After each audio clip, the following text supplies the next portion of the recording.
Question number 22। Areolar ऊतक में पाए जाने वाले दो प्रकार के कोशिकाओं के नाम लिखें। जितने भी ऊतक होते हैं वह कोशिकाओं का बना होता है। तो एरियोलर ऊतक जिस कोशिका से बना होता है उस दो कोशिका के नाम बताने हैं।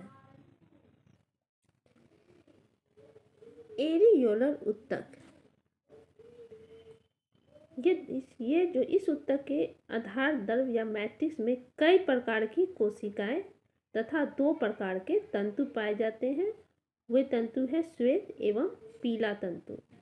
इनकी कोशिकाएं हैं फाइब्रोब्लास्ट और हिस्टोसाइट। फाइब्रोब्लास्ट जो सेल है उसकी आकार जो होती है वो चपटी होती है, शाखे होती है तथा ये तंतु बनाती है। हिस्टोसाइट्स ये चिपटी होती है, अनियमित आकार की। अनियमित आकार का मतलब जिसका आकार निश्चित न हो, कभी गोल कभी आकार बदलते रहे, उसे हम अनियमित आकार कहते हैं। ये केंद्रक युक्त होती है, मतलब इसके सेल में केंद्रक होती है। ये जीवाणु का भक्षण करती है, मतलब ये जीवाणु को भोजन के रूप में ग्रहण करती है। इसके अलावा इसमें प्लाज्मा कोशिका, मास्ट कोशिकाएं तथा श्वेत तंतु और पीला तंतु भी पाए जाते हैं।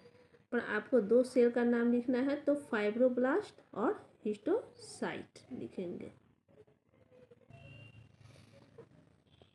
क्वेश्चन नंबर 23 है एडिपोज ऊतक में पाए जाने वाले संचित भोज पदार्थ क्या है। इन कोशिकाओं में वसा की बूंदें भरी होती है। यह ऊतक त्वचा के नीचे चर्बी के रूप में पाया जाता है। तो वसा जो है संचित भोज पदार्थ का कार्य करता है, जिसका उपयोग आवश्यकता के समय होता है। यह है वसा की बूंदें जो कि एडिपोज ऊतक में पाई जाती है।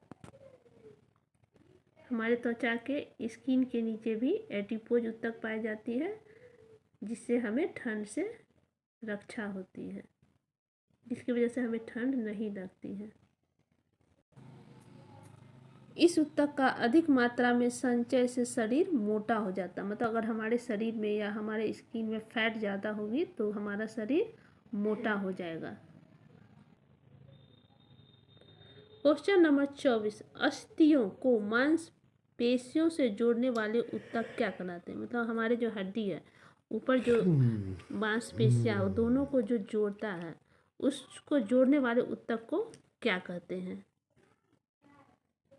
तो उस ऊतक को हम टेंडन कहते हैं, जिसका निर्माण श्वेत तंतुमय ऊतक से होता है। श्वेत तंतुमय ऊतक टेंडन का निर्माण करता है और यह टेंडन मांसपेशियों को अस्थियों से तथा दूसरी मांसपेशियों से जोड़ता है। जैसे हमारे हाथ के नीचे मांसपेशियां, उसमें के बाद बोन्स यानी हड्डी है, इन दोनों को जो जोड़ के रखता है उसको वो जो ऊतक है वो उस ऊतक का नाम टेंडन है। और ये ऊतक होते कैसे हैं तो अत्यधिक मजबूत और लचीले होते हैं।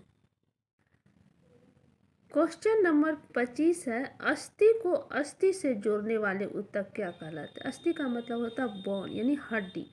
हड्डी को हड्डी से जोड़ने वाले ऊतक क्या कहलाते हैं। जैसे हमारे घुटने हैं उसमें दो हड्डी को अगर कोई जोड़ के रख रहा है तो उस ऊतक का नाम क्या है तो लिगामेंट है। पीला तंतु में ऊतक जो है लिगामेंट का निर्माण करता है। लिगामेंट का निर्माण कौन करता है तो वो है पीला तंतु में ऊतक। तो लिगामेंट जो है हड्डी को हड्डी से जोड़ने का कार्य करता है। क्वेश्चन नंबर 26 है दो मुख्य प्रकार के कंकाल ऊतक का नाम लिखें। कंकाल ऊतक का मतलब हमारे शरीर का ढांचा जिस ऊतक से बना है उसे हम कंकाल ऊतक कहते हैं। ये बने किस ऊतक से है। दो मुख्य प्रकार के ऊतक का नाम लिखना है। कंकाल ऊतक के दो प्रकार है, उपास्थि और अस्थि।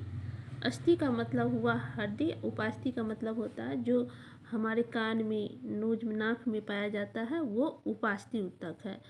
और जो हमारे हाथ में और जिससे जो बोन है मतलब जो हड्डी है जो मजबूत है उसे हम अस्थि कहते हैं।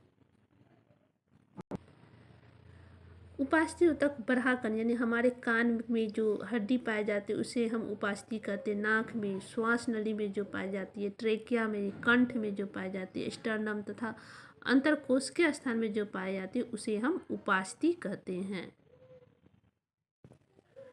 दूसरा अस्थि जो है वो बोन है यानी कि हमारी हड्डी है। ये इस ऊतक जो है वो ऑस्टियोब्लास्ट कोशिका से बनी होती है। यह मजबूत होती है, कैल्शियम, फॉस्फोरस तथा लवण से बना होता है। मतलब इसके ऊतक में ये सब पाए जाते हैं।